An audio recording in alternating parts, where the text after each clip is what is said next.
Hi there. A little over a week ago, Mike Pence delivered a speech at the Hudson Institute that criticized China on nearly every front. The American vice president's scathing rhetoric has led some to suggest he was declaring a new Cold War.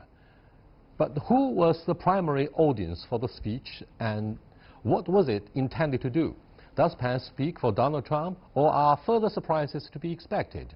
And in any case, what attitude and actions should China be taking to safeguard its own national interest?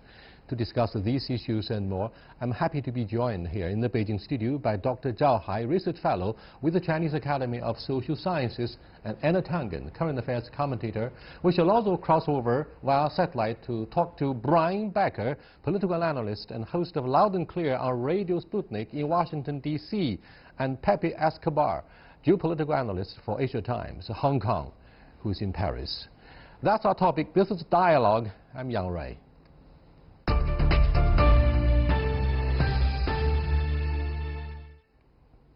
Welcome to the show, gentlemen. Now, it seems that most of the Chinese who had followed the policy speech by Vice President Mike Pence are still recovering from the aftershocks, because this speech, the first of its kind, sounds so hostile. Many are wondering aloud if this could be compared to Winston Churchill's declaration of a Cold War in the wake of the Second World War. But others are still waiting to see and trying to figure out if we should take the speech as just yet another policy speech, and we are still trying to figure out how to take proper actions without exaggerating the intent of this senior politician. Now, Dr. Zhao, what's your take? Well, right now in China there is different response to Pence's speech, and some thinking that this is a very important, critical speech about U.S.-China policy, and we should really pay attention to it. However, some thinking that this is just a Pence and also Trump through Pence speaking to his domestic audience, trying to paint China as another actor interfering in U.S. Domestic politics so that they can cover up their Russian ties. So I think there are different opinions and different views trying to put different values on this speech. However, personally... Yes, and which audience do we have to take very seriously? Well, I think you have to take the international audience the most seriously, after all, because this trade war will be decided not just by China and the U.S., by the rest of the world, and which kind of values they have in terms of whether they want a world order which is multilateral, ruled by law, or whether they are attracted to Donald Trump's idea of a unilateral world where U.S. has hegemony. I mean, now keep in mind in the background of this was a day after Donald Trump and his family were accused of tax evasion in the estate of his father. And if you look very carefully, every time that Donald Trump has some explosive new allegation against him, whether for sex or for crimes or the Russiagate, within a day or even hours after it comes out, he will put out an explosive media bomb. Right, and there is also some idea that Mike Pence, this is uncharacteristic of Mike Pence. He said a lot of very right-leaning, conservative things in the past, but he hasn't been this vocal. And there was a question of whether he was trying to pass a loyalty test to Donald Trump, because there's some feeling that he is the only one who's benefiting from this negative press as the president-in-waiting if Donald Trump goes down. Let me cross over to Brian. You've been in the D.C. Let me know the immediate response from the local media. Despite the fact that it's been featured so prominently about domestic politics and bipartisan wrangling between Republicans and Democrats ahead of the midterm congressional elections, it seems that this speech is based on the bipartisan consensus. The only issue that could align the two political forces ahead of the elections and to bash China in their crusade against the most devastating, allegedly, quote-unquote, most devastating strategic threat and competitor in the 21st century. I'd like to have your thoughts. Brian?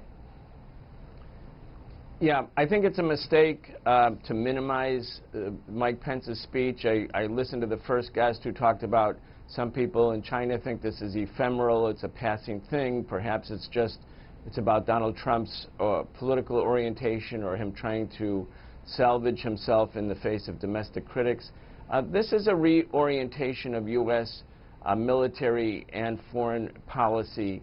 It's very deep-rooted. It's rooted also in the national security strategy. It's not simply like a proclamation in the direction of a Cold War. It is very much like Winston Churchill's speech in 1946 announcing the beginning of a new era. And that did represent a consensus position eventually, and not too far afterwards, between the Democrats and the Republicans. And here we have in Washington a consensus position. This is across the board. It's conservative, it's liberal, it's Democratic, it's Republican. What it hasn't had before Mike Pence's speech is an articulated sense of the severity and the long-term enduring character of the new policy in terms of China. The U.S. government, as it started to after World War II with the Soviet Union, has decided on regime change as the fundamental strategy, and they're going to apply a full spectrum pressure on China in all areas: military, economic, political, diplomatic, in the media. That's what Pence is signaling, and it's not a small thing. It's a big thing. It's the culmination of a process. However, at the same time, a very convincing and active academic voice coming out of Singapore, such as Professor Zheng Yongnian of the National University of Singapore, argued in many of his articles that what the Trump administration is doing is a process of a self-fulfilling prophecy, namely singling out China as a scapegoat to rebuild the world order by pulling out of so many multilateral commitments and by redefining and rebuilding a China that starts to say no, that starts to show signs of the alleged assertiveness. I wonder if Europeans would see eye to eye with their American friends across the Atlantic. Let's go back to Pepe Ascar. What do you have to say about the issue and the discussion across the Pacific Ocean, which currently is not big enough to accommodate the strategic needs of the biggest economies? Pepe? Yes, it's very important to notice that this speech in Brussels was practically ignored. Why? Because obviously Europe is being rotting from within. With, we could call it the ascension of the deplorables and the civil war in Europe between the establishment and right-wing or extreme right-wing parties. But most of all, the people that matter, and I would say German industrialists, Italian industrialists, Eastern Europeans, which are already connected to it, and little by little the French, they are geared on how we're going to organize our strategy vis-à-vis the Belt and Road Initiative. I would say there is now a consensus among business classes in Europe that yes, we want to increase our business with China, and yes, we're going to be partners in the Belt and Road, unlike the Americans. And this means that business relations between Europe and China, and also between Europe and Russia, including the Eurasian Economic Union, which is merging with the Belt and Road Initiative, is the #1 issue for everyone in Brussels. If you add to it the fact that the exasperation in diplomatic circles in Brussels against the Trump administration, it's something unheard of. I've never seen that in 30 years covering Europe, to tell you the truth. So Trump is considered dangerous, but the EU has tried to find a way to deal with it. Pence does not even register in Brussels. Pence is considered a sort of ornamental lamp compared to. So if we think that the speech has a Churchillian echo coming from Pence, which is basically, if you allow me to be very undiplomatic, an evangelical fanatic. Well, Pepe, we understand the picture you present about the chaos and impact arising from Brexit and the recent elections in Italy concerning the rise of populism and protectionism, so to speak. But look, here is a defining moment for European politicians to take side. After the agreement was inked between Canada, Mexico, and the United States, especially in the case of the poison pill, that in its understatement regards China as a non-market status, and that means any economies that do business with China would have to turn to the US for its permission. the Europeans would have to decide whether it takes side with the United States or still stand for the issue of multilateralism in the process of globalization. No, you're absolutely right. And what I'm trying to convey is that this is an ongoing process, not only in Brussels, but in the top European capitals. I would say Paris, Berlin, and for the moment, of course, technically, London is still part of the European Union.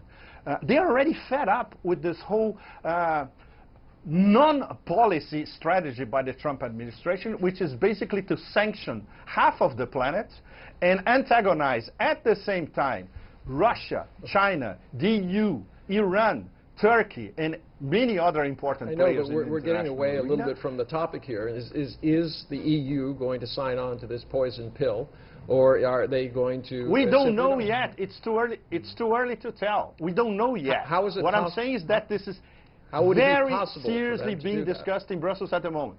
How would it be possible to give up your sovereignty by, in essence, saying that we will be a vassal state to another power, an American power? Exactly, and no one, especially in France, which is very, very proud of its independent traditions inside the EU, and Germany, because of the #1 preoccupation for an export powerhouse like Germany, is to amplify their markets, and their markets are in Asia. They are not in Europe, and they are not in the US. In fact, the German industrialists are already concentrating on more investment in China and not in the American market. Points well taken. Let me go back to Brian. The transatlantic relationship is breaking. Sorry? Brian, what do you think of the implications of the poison pill? Does it serve to divide Europeans and the Chinese in its attempt to, for example, redefine the functions of the WTO? President Trump says basically, well, the WTO failed to live up to the expectations of the United States, and therefore he wants to rebuild the world economic order by pulling out of most of the multilateral bodies such as TPP, NAFTA, and WTO, which allowed China to be enter into the world center stage through the policy of free and fair trade. So what do you think of the issue of a poison pill? Yes, I think the United States and the Trump administration, and you can see this through what actually happened with the Joint Comprehensive Plan of Action, the Iran nuclear arms deal, expects that even though the Europeans are unhappy, they're disappointed, they're angry, they're frustrated with Trump's position, that at the end of the day, they side with doing business with the United States. They do side, stand with a position economically where they themselves will not be sanctioned. In other words, they have routinely capitulated even when it's not in their own interest. They've agreed to buy liquefied natural gas rather than cheaper energy from Russia because of pressure from the Trump administration. No matter how proud the people are in France, and they are, and in the other European countries, the elites, the governments have continued to capitulate, even though it's against their own interests. Mike Pence said in his speech that we were shocked, basically, that after the Soviet Union fell, that China would not become, quote, free, meaning that the government in China, the Chinese Communist Party, would also not be ousted from power. And he said that the precondition for letting China into the World Trade Organization was just that regime change would inevitably follow if China was integrated into the world economy. But the author of Last Man and the End of History, Francisco Fukuyama, has somehow failed in characterizing the new realities of China in the wake of the Cold War, in the wake of the Color Revolution and Arab Spring. So, Dr. Zhao, I wonder if you have followed the latest remarks by Mr. Yi Gang, governor of the Central Bank of China. He said at the latest conference of G30 that the Chinese authorities, monetary authorities, would pursue the principle of neutral competitions. He was referring actually to the role of the SOE, which drew a lot of fire from liberals and critics in China, about the relationship between the government and private economy and the public sector of the economy. So what do you think of the implications of his latest policy attitude? I think Yi Gang's speech is once again proof that China is willing to work with other partners within the multilateral institutions, particularly WTO, to work out the problems and to solve those problems in order to move forward those multilateral organizations. The U.S. in particular, I think, Pence's speech in particular, they're using national security, using ideological factors as a reason to prevent China from continue to work within the system, and also they're trying to push China out of the supply chain globally. So I think they're trying to solve economic problem using other means, because purely economic means such as tariff cannot push China down, cannot let China capitulate. So I think now they're running out of options, trying to escalate this tension in order to get concessions from the Chinese side. However, China has repeatedly said that in many respects China is willing to compromise, willing to work with the U.S. so that we can mutually return to the win-win situation. Now we're really into a zero-sum game, just like what's being stated in Pence's speech. And the other thing is that Pence's speech is not consistent. I don't think his speech can be compared to, for instance, Churchill's speech about Iron Curtain, because within Pence's speech, he has basically two guys speaking against each other. One guy is actually speaking for Trump's policy, America first, protecting American jobs, and also protesting about so-called China's meddling in U.S. domestic economy. However, on the other side, you have conservatives within Trump's mind speaking out like a globalist in Trump's terms, talking about China's domestic politics and talking about how the U.S. should complain and use all kinds of means, all of government methods against China. So I think these two are really irreconciled with each other, and I still don't think there's a coherent policy against China at this point within the Trump administration, even though by the end of last year they have a national security strategy out. Yeah, but the problem is that if you start looking at press pieces that are coming out, almost every day now, the rhythm has increased. Anti-Chinese stories. There was a story about how China had somehow put chips into Apple, into Google, in order to steal information. And both companies said, no, it's not true. We know what we're doing. We don't have any chips that are leaking information. But that story was never covered, only the story and the perception.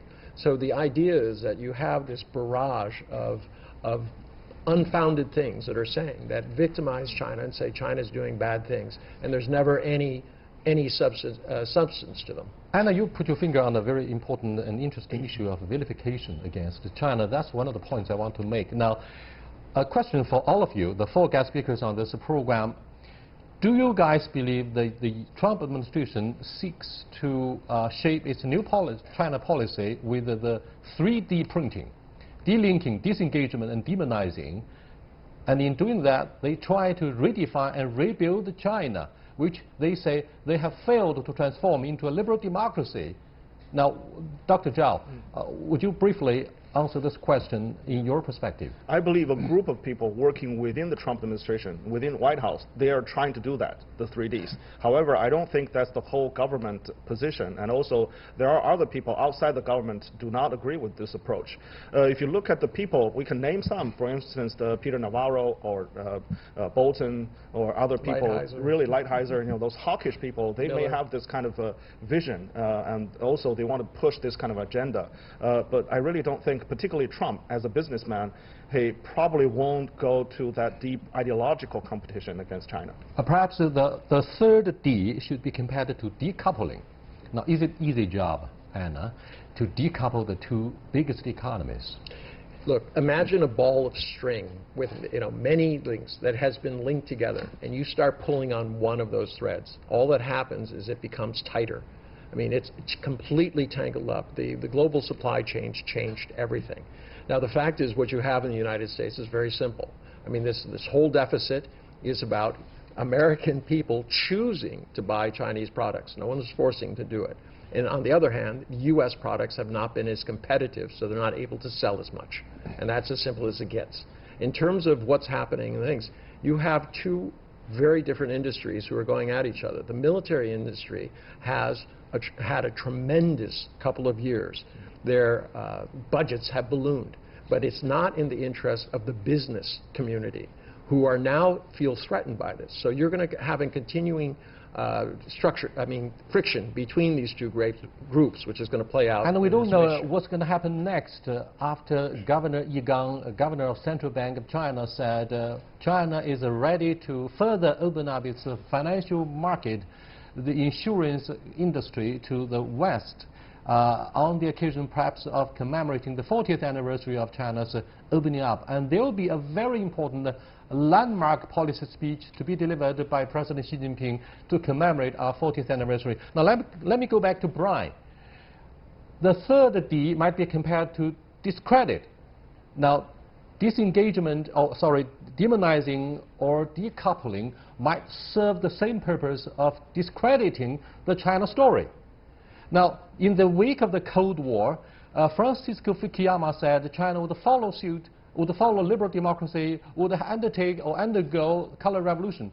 But China has decided to take a different path, and therefore the story about Belt and Road, the BRI, is said to be a conspiracy which seeks to to dismantle the US-led world order. Do you think this serves to discredit China? Yes, I think so, absolutely. You know, the thinking in Washington is so arrogant and so racist. It's so filled with hubris. The idea that China's rise and its ability to be the anchor for something like Belt and Road, which is beneficial to Europe, and it's beneficial to the Middle East, and it's beneficial to Africa, that is somehow an existential foundational threat to the United States, shows that the United States policymakers are locked into a conception where the world order must be based on their global hegemony. And to the extent that other players emerge, that China rises peacefully is considered an existential threat. It shows, in a way, the bankruptcy of their own thinking. It's also a fantasy that somehow the United States can push the rest of the world back into the 19th century. Mike Pence's argument is also in the discrediting of China, comes at the same time as the Pentagon has issued this new report based on an executive order from Trump. It's 127 pages assessing the U.S. supply chain and whether it's really stable and secure in the face of the need for a war this night, a war tonight, as they put it. And what they're trying to do is reorganize American manufacturing to decouple and to bring American manufacturing back to the United States, which won't mean more jobs. It'll be more robots. But that's the line. So we have a convergence of Trump's economic protectionism, the dire needs of American people to have more jobs, and the Pentagon's military reorientation towards China, which views China's peaceful rise as a negative rather than as the Chinese see it as a win-win situation. America can't accept this concept. A few days ago, Brian and Pepe, I was interviewing Dean of the Wharton Business School and he said basically what President Trump stands for is a win-lose strategy instead of a win-win situation, and that's basically not the logic reckoning of economists who would argue, most of them would argue, whatever transactions would have to be based on the basic reckoning of win-win instead of putting America first, which basically means I win, you lose. I wonder if Pepe has noticed this sexy point in the Trump doctrine or Trumpism. Absolutely. It's win-lose from America against win-win in China, and win-win in China is winning in South Asia, in Southeast Asia, in Central Asia, in Eastern Europe, and in Latin America, little by little with a few setbacks. And the merit of the Chinese leadership is that these setbacks in the Belt and Road, especially for the past 5 years, they can fine-tune it. And don't forget, BRI is still in the planning stage. It's not even in the implementation stage, which starts theoretically in 2019. So it took 5 years for Washington to come up with a response to Belt and Road. And what is this response? Is what we're watching today. It's based on an accumulation of sanctions, demonization, and this absolutely stupid notion, if you allow me once again to be undiplomatic, of thinking that American multinationals are going to ignore China as a key node in global supply chains. Because this is the reorganization of capitalism that led to this situation. American multinationals and Western multinationals delocalized to China to reinvent capitalism in the late 20th century, early 25th century. So this is not going to change at all. And no matter what Peter Navarro, which is an absolute ignorant of international trade and international economics for that matter, whatever he thinks. So, and this is something that is being noticed by India, of course, by the BRICS. India was more or less on the fence. They're starting to warm up with the concept of trying some sort of integration with BRI. Russia is already in. Brazil, depending on what happens in the next elections, if by any chance we have Haddad as president of Brazil, will be back in the seat of BRICS as well. When Lula was president, Lula was extremely important in terms of this drive towards the multilateral, multipolar world. And that's why he was so respected in Beijing and in Moscow. So it's impossible for these people around Trump, even the more or less moderates like Kudlow, even the semi-hard line as Mnuchin, or even the outright fanatics like Bolton or Navarro. Thank you very much, Pepe, for your not very much diplomatic rhetoric on the transatlantic relationship and the future of China, particularly the most consequential bilateral relationship between Beijing and China now. We wonder if Washington consensus will be sustained through this trade war. Very quickly, in our conclusion of this meaningful discussion about the bilateral relationship, Dr. Zhao and Anna, is there any margin for maneuvers between the two governments before we head for confrontation?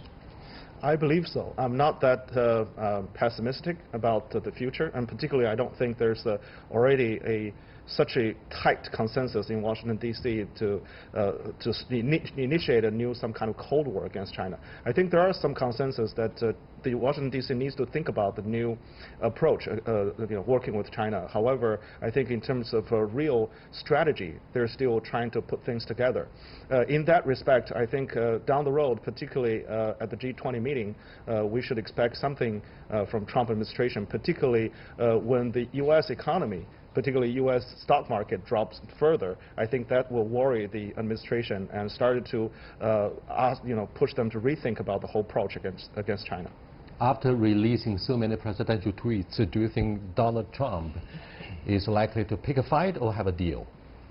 Well, I don't think he's capable of following through on the deal. I think he runs his administration on a day-to-day basis, much the way he ran his reality show. I do think there is some room there, but it's really going to come from the business community, who their ox is being gored in this particular case. They need to figure out a strategy to get back. There's no question that you can ignore China and India, the two largest growing markets in the world, and say that the U.S. will just retreat to itself. If it does so, it has a lot of money now, but in the future it will lose that money because it cannot invest it in places where it's productive. What is the end game? Do you think the two leaders, Donald Trump and Mr. Xi Jinping, are likely to meet on the sidelines of the G20 in Buenos Aires, Argentina, to seek a solution before a real trade war starts to have its toll on the most consequential bilateral relationship? I think at this moment, the best we can hope is a temporary agreement between the two to hold or to suspend the trade war at this form. However, I think China and U.S. are locked in some kind of long-term competition relationship. Hopefully, we can have that constructively. Cooperation or competition or even confrontation? That's an open question for endless dialogue here in Beijing. Thank you for watching. See you next time. Goodbye.